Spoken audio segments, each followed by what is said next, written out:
Right now, though, let's turn our attention towards Saul Canelo Alvarez. May the 4th, Cinco de Mayo weekend. Traditionally, a fight weekend for Canelo. He's kind of inherited it off Floyd Mayweather, who inherited it off Oscar De La Hoya.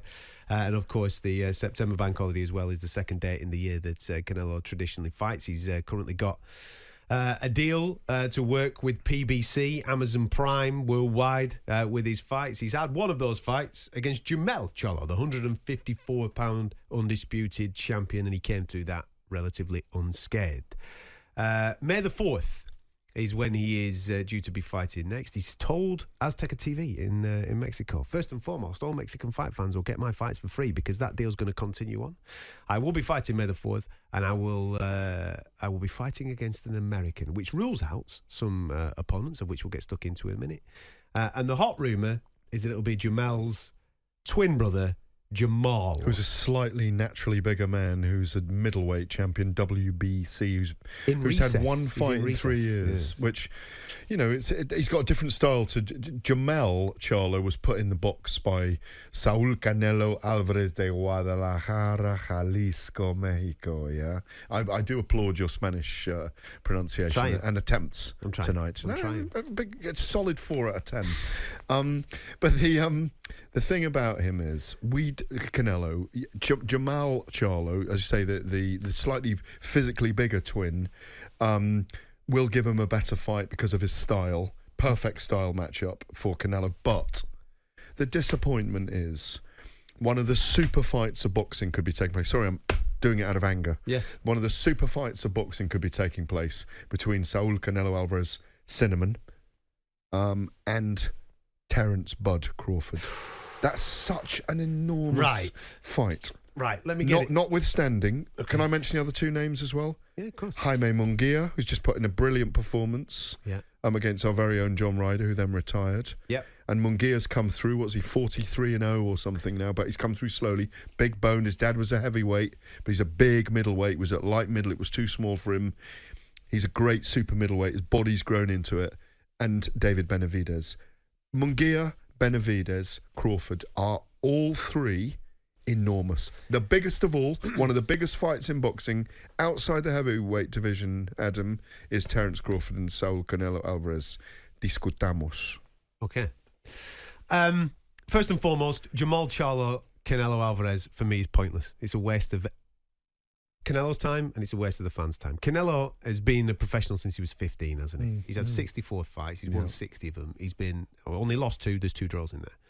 Listen, it feels a little bit right now that we're at the stage with Canelo that we got to with Floyd when he was with Floyd Mayweather. Yeah, I'll fight Andre Berto and management of fights. Of course, okay, because people are going to turn up and watch you if you fight Mickey Mouse. I get it. I completely get it, right? And it happens. It does happen, and I'm not against it because the legacy of Canelo Alvarez being a multi-weight world champion, undisputed in a couple of those. Listen, it's done. He's absolutely done. But what Floyd Mayweather did very impressively was he got Canelo at the right time. Oh, yeah. And what he did with that particular fight, in beating Canelo Alvarez, what he does now, every time Canelo fights now, Floyd Mayweather's name comes up. So Floyd Mayweather's name lives on with a new generation of fan because he beat the guy that is of this generation. Yeah. When he was a young bull and he was the matador. Absolutely, which was a very clever move. It was. Now, from a Canelo point of view... I was there. It was an amazing event. It was an amazing fight. I look at it from Canelo's point of view now and I think, what does Jermell Charlo bring you? Absolutely nothing whatsoever, right? Now, I understand your point about the Terence Crawford thing, but if the guy at 154 pounds, Jermell Charlo, can't lay a glove on the 168-pound king, what's the 147-pound king going to do? Now, I understand he's undisputed. I know he's undisputed in 2 weight divisions, Terence Crawford, and he's better than Jermell Charlo. I'll give you that. But he's small. Why is he jumping 3 weight divisions? When, just wait a minute, when you've got David Benavidez, right? Okay.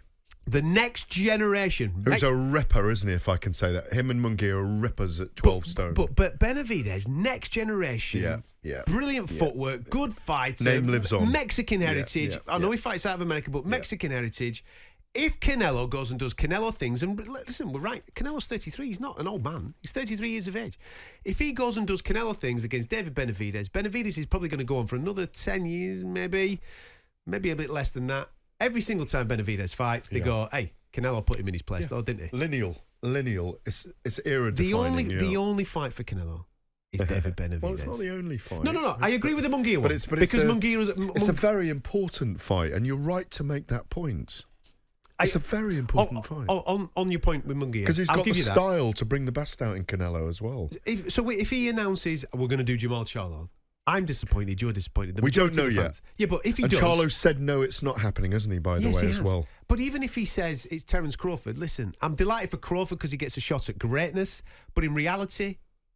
Jumping up 3 weight divisions. We have weight divisions for a reason. Yeah. Jumping up 3 weight divisions. Is he really going to make a dent into Canelo Alvarez? Canelo's not a massive super middleweight. Crawford... he's not a massive welterweight. No, but I think for me, the size of them is Sugar Ray Leonard against Marvin Hagler. That's that. I just love the fight. I'm just being I'm being a romantic. Which one do you love more? Do you love Canelo Crawford more, or do you love Canelo Benavidez? Canelo Benavidez first. Come on. In the top 3, Canelo Benavidez, Canelo Crawford, Canelo Munguia. Stature, yeah, I'll give you that. But I think Munguia is a more reputable fight with a Mexican heritage, a proper guy that's stepping up in weight divisions. Who used to be champion at 154. I think there's 2 real options. Benavidez is the option, though. Take the Benavidez fight. That's the one that I would say. That's what I expect Canelo to do. If it's a really good announcement, I do think that Cinco de Mayo, May the 4th, Canelo in Vegas, May the 18th, the undisputed Fury and Usyk, June the 1st, better be Evan Bivol. Oh my word. Mate, deal me in. That's it. I'll retire after that. I won't, just in case everybody's... No, we're just getting started. Just in case anybody's going to hold me to it.